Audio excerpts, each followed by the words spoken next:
describe what the conditions would be for a successful dismantlement of the Iranian nuclear program. Would be grateful if you could speak to that distinction, or what would you see as the key? You know, we have seen with South Africa, when a country really doesn't want to give up nukes, how it can be done. I think for members of Congress, if it's good enough for Nelson Mandela, it's good enough for them. That's a high bar and an important one to set. That you have pointed out some of the negotiating positions that the United States has taken.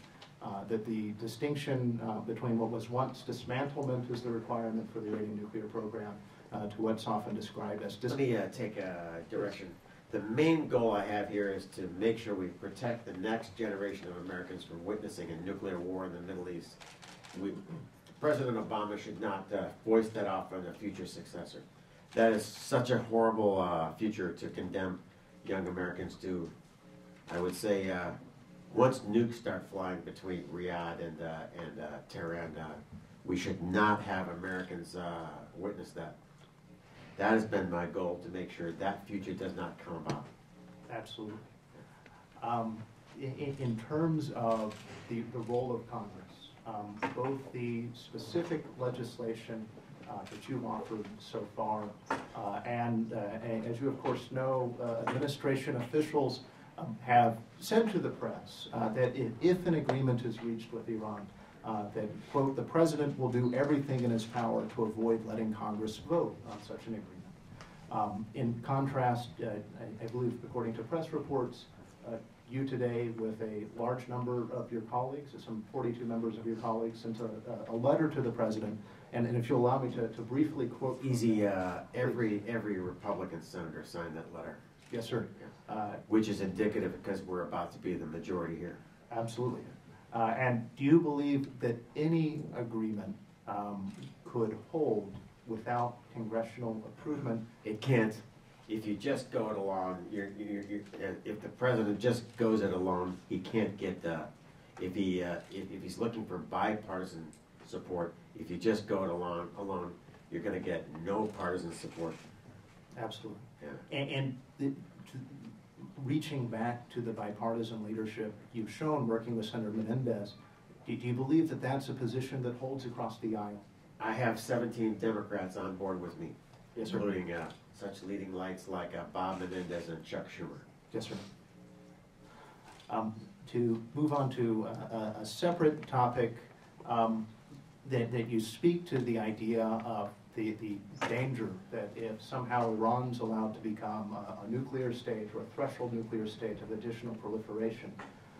In contrast to that nightmare scenario, some of the phrases that we've seen reported recently in the press include the prospect of a detente with Iran, what's been proposed as a Persian pivot. Let me take on that detente with Iran. We've heard a lot of hogwash from the administration about working with Iran to control ISIS. That's like hiring the arsonist to join the fire department. Succinctly and accurately stated.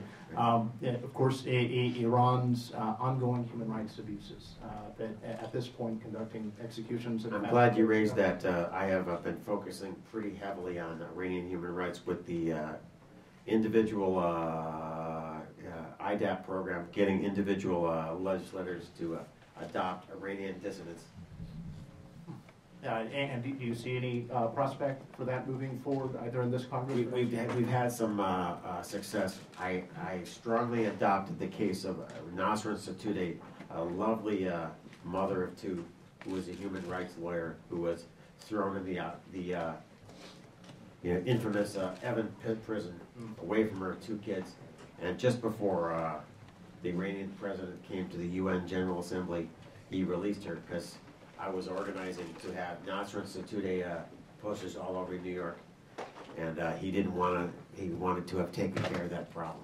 So I would say that external pressure on individual cases can work. Yes. Yeah. In your to speak more narrowly back on the negotiations again. In your poster, you point out that it took 17 years for South Africa to get to where it had completely eliminated prospective nuclear threat.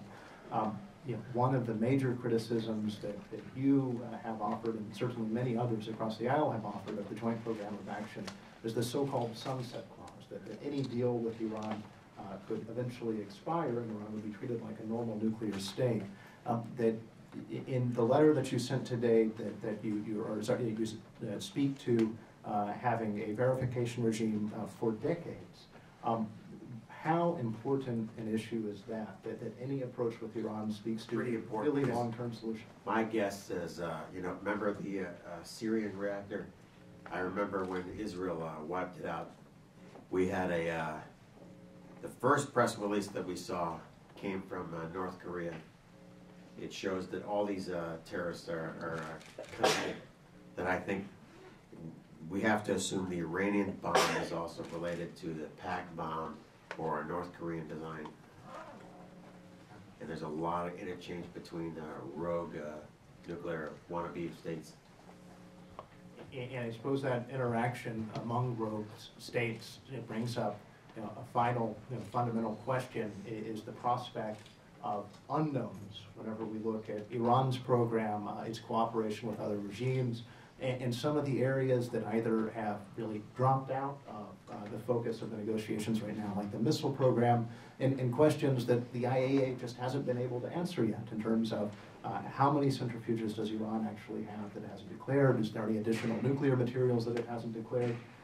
That as you look at the prospect of those unknowns, what do you see as the key priorities for these negotiations and Congress's response? We were just falling over laughing the other day when the administration said, hey, how about an agreement in which the Iranians promised to disconnect the Cascades? And that got a huge laugh in the Republican conference. Comedy is not the intended effect of these negotiations. They should be on Leno. It's a tragedy when that's the consequence.